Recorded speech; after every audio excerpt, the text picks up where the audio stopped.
What is going on, Horror 5 fans? We are back at it again with another 5 from another state. The next one to be in the ratification, Pennsylvania.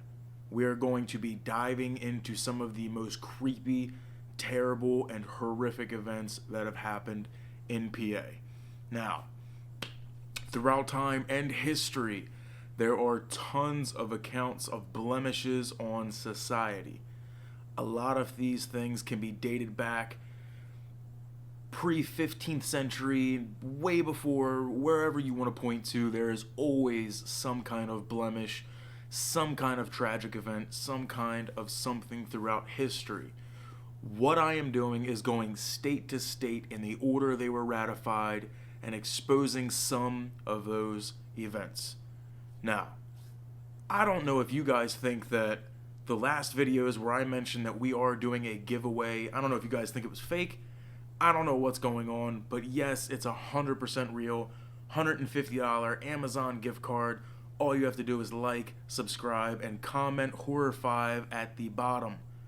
I'm serious. Not sure what's going on. Anyways, let's go ahead and dive right in. We have 5 horrific tragedies and events that have happened in Pennsylvania. Let's go. Be advised, the suspect is armed and considered extremely dangerous. 911, what's your emergency? We have a call back for 86 and 2 seconds.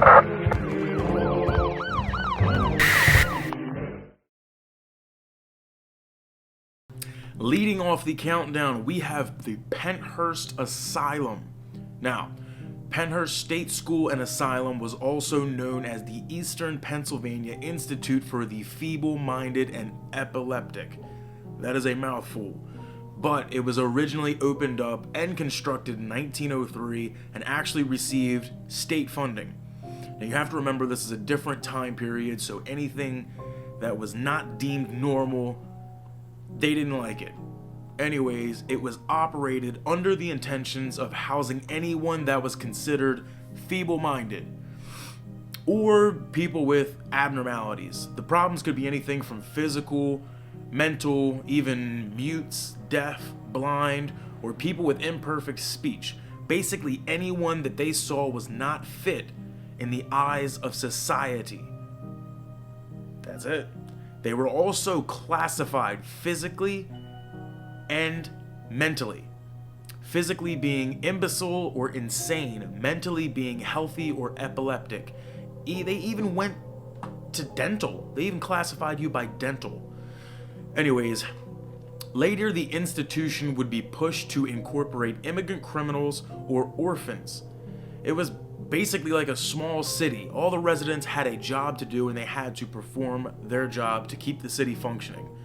In 1913, there was actually a legislation created for anyone deemed unfit to be in society and kept from integrating and from reproducing. That's crazy. 1913, they're basically saying you can't be in society, you cannot reproduce. You're cutting off basically all human stimuli at that point.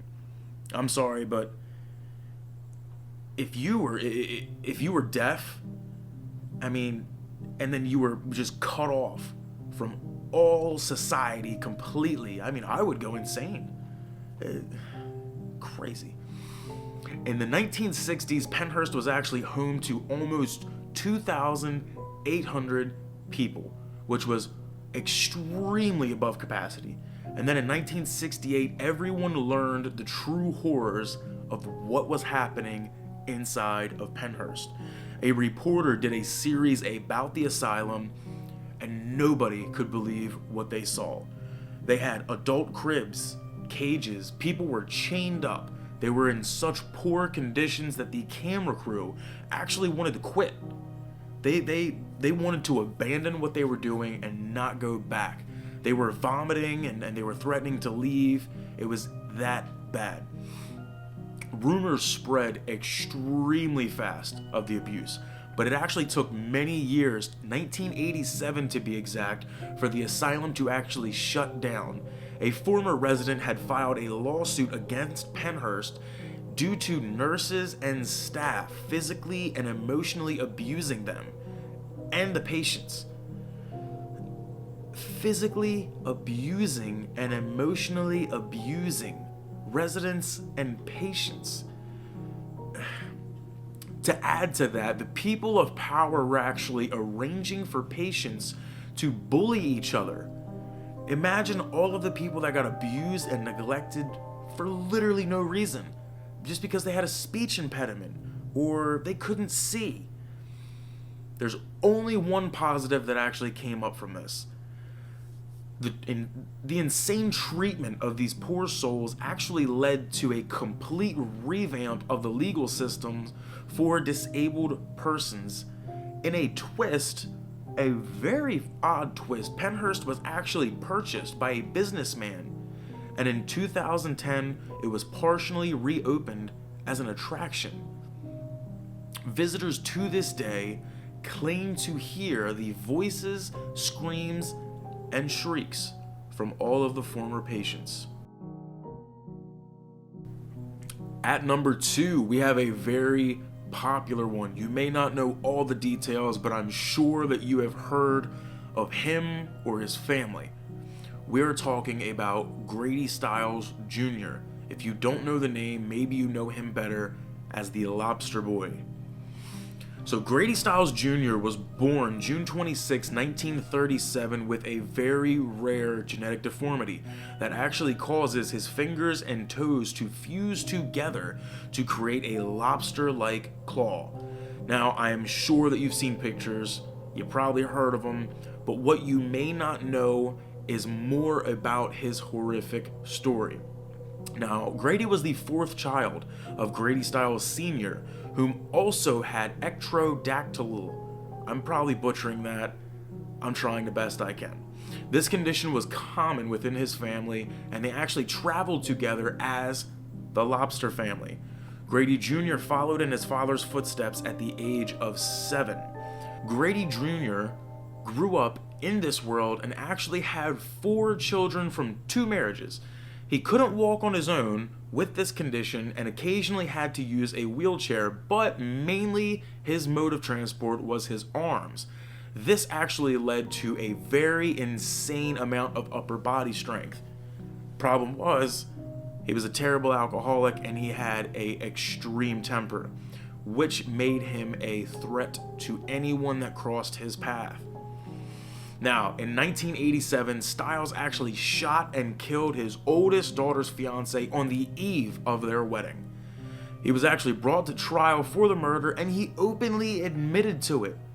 He was charged with 3rd-degree murder but didn't spend a day in prison because there was no place that had the equipment to take care of him. So, he was sentenced to house arrest. So Stiles had actually stopped drinking at this point and he had remarried to his wife Teresa. Shortly after, he began drinking yet again. His family claimed that he was worse than ever, and in 1992, Teresa and her son hired a sideshow performer for $300 to have him killed. He performed the act while Stiles was on his couch watching TV, shot him in the head several times, killing him. The sideshow performer was sentenced to 2nd-degree murder and 27 years in prison. The wife, Teresa, was sentenced to 43 years for conspiracy. Stiles' son claimed that Teresa had no part in this, but Stiles was actually hated so much that only 10 people attended his funeral and not a single person volunteered to be his pallbearer. It was actually said that Stiles would use his condition to his advantage, grabbing people by the neck and squeezing.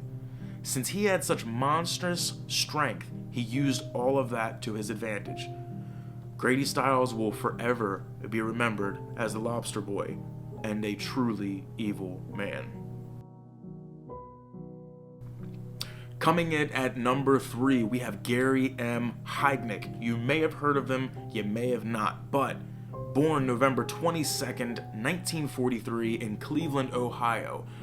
Gary had a rough start, claiming that he was extremely emotionally abused.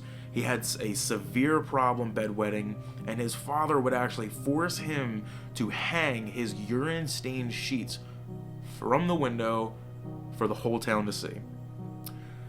He was very socially outcasted in school and did not speak to people. One day, a female student asked him a simple question. "Did you get your homework done, Gary?" Gary screamed at her and told her that she was not worthy enough to speak to him. He was also teased due to his head, which actually was the result of him falling out of a tree when he was young. But in school, academically, Gary was brilliant. He had an IQ of 148. To put that in perspective, Einstein had an estimated IQ of 160. He went to the U.S. Military Academy shortly after and left before graduation. He then went into the Army at the age of 17, but in 1962, a doctor noted that it seemed he had symptoms of a mental illness and was transferred to Philadelphia, PA, to a military hospital where he was diagnosed with schizoid personality disorder with an honorable discharge. Shortly after, he became a licensed nurse and went to the University of Pennsylvania, only to drop out shortly after. From 1962 to 1987, he was in and out of psychiatric hospitals, and he had attempted suicide at least 13 times. His mother, who was an alcoholic, committed suicide. His brother, who also displayed symptoms of mental illness, attempted suicide multiple times. 1971, he incorporated a church called the United Church of Minister Gods and eventually amassed $500,000, which is the equivalent to over $1 million today. He used that and met his future wife, whom their relationship came to a swift end after finding him in bed with multiple different women. He had also forced his wife to watch him have intercourse with different women. He was charged many different times with many different crimes, but everything blew up in 1986 and 1987, where he kidnapped and held captive multiple different women in his basement, where he tortured them and starved them. One woman, Sarah Lindsay, her body was dismembered, where he actually had trouble with the arms and legs, so he put them in the freezer, labeling them as dog food. He cooked her ribs in the oven and boiled her head in a pot. Neighbors actually called the police, complaining of a foul odor. When police arrived, he simply said, "I was cooking a roast. I fell asleep. It burned." And the police left. He ground up the flesh, mixed it with dog food, and fed it to the other women captured. Another method he had was electrocution. He would actually submerge the women in water and apply electric current. Deborah Dudley was electrocuted to death, and he disposed of her body in New Jersey. In 1987, he abducted Jacqueline Askins, who was 18 years of age, and the youngest of the victims, which survived. 30 years later, she explains how he would duct tape their mouths and stab them in the ear with screwdrivers. Agnes Adams was the last victim, where she was temporarily let go and managed to call 911, arresting him. Now, Cyril Brown was arrested as an accomplice, but testified against him. Now, Gary attempted to hang himself in his jail cell, but failed. On July 6, oddly enough, my birthday, he was executed by lethal injection. Now, before I dive into this one, I do want to say, this day in American history will always be remembered, and it touches near and dear to my heart. This was an absolute tragedy. This is purely to remember those lives that were lost on that day. We have United Airlines Flight 93. September 11th, 2001 will always be remembered in the United States history. The tragic losses of life from the terroristic attacks will forever be ingrained in our lives. On this day in Newark, New Jersey, a Boeing 727 departed Newark International Airport for a routine morning departure to San Francisco International Airport in California. On that day, 44 people left thinking it was a standard flight. 4 terrorists stormed into the cockpit 46 minutes after takeoff, and during the struggle between the hijackers, the captain, and the first officer, everything was transmitted to air traffic control. The hijackers were attempting to crash the plane in Washington, D.C. When hijackers took control of the pilots, already attempted to disable autopilot to hinder their efforts. The passengers already learned about the attacks on the World Trade Center and the Pentagon from calls. Passengers actually attempted to retake the plane. During the actual struggle, the hijacker intentionally crashed the plane into a field 65 miles south of Pittsburgh and 130 miles north of Washington, D.C., missing their mark. The hijacking was led by Zayed Jahar from Lebanon. Flight 93 fragmented so violently upon impact, killing everyone on board. All 44 people were killed on impact. Of the 44, 33 were passengers, 7 crew members, and the 4 terrorists. Some fragments of the wreckage were actually found up to 8 miles away. All passengers and crew on board were nominated for the Congressional Gold Medal on September 19, 2001. Todd Beamer was a passenger. He tried to place a call through the airphone and was routed to customer service, and then to Lisa Jefferson, the supervisor. He reported 1 passenger was killed. The pilot and co-pilot were forced out and possibly injured. He then told the operator they were planning to take back control of the plane. After learning what had happened to the World Trade Center and the Pentagon, his last words were heard, "Are you ready? Okay, let's roll." A memorial was put up overlooking the site of Flight 93. Last on this list, we have the Johnstown Flood. Friday, May 31st, 1889, there was a catastrophic failure at the South Fork Dam. After several heavy days of rainfall, the dam broke loose, releasing almost 15 million cubic meters of water towards Johnstown. The storm delivering the rainfall was termed the heaviest rainfall ever recorded in that area, with upwards to 10 inches of rain in 24 hours. Small creeks actually began ripping through trees and pulling them out, tearing telegraph lines and railways being washed away. May 31st, Elias Unger ran outside to assess the situation and was met with the sight of water cresting the dam. Now, cresting the dam, it's right at the top. It's splashing over, so he instantly knew we have a big problem. He instantly, and I mean instantly, assembled a group of men to attempt to unclog the dam, which was actually blocked by a broken fish trap and debris. Everyone gave it their best efforts in digging a ditch to lower the crest to prevent the water from going over, but nothing worked. An engineer, John Park, briefly considered cutting another spillway into the dam, but decided that would ensure failure. Unger ordered Park to ride horseback to South Fork to send a warning to Johnstown. Instead of a telegraph, Park sent a person to ride, but the warnings were not taken seriously, as there had been many false alarms in the past. Around 2:50 or 2:55, the dam breached and took out about 65 minutes for the lake to completely empty. About 14 miles west, the water collected trees, homes, and animals, but at the Conemaugh Viaduct, which was a 78-foot railroad bridge, it momentarily stopped the water, but minutes later collapsed, and it resumed course. It resulted in an actual stronger, more abrupt wave. Mineral Point was completely wiped, with about 30 families living there. There was nothing left. From structures all the way down to bedrock was wiped away. The death toll at that sight 16 lives.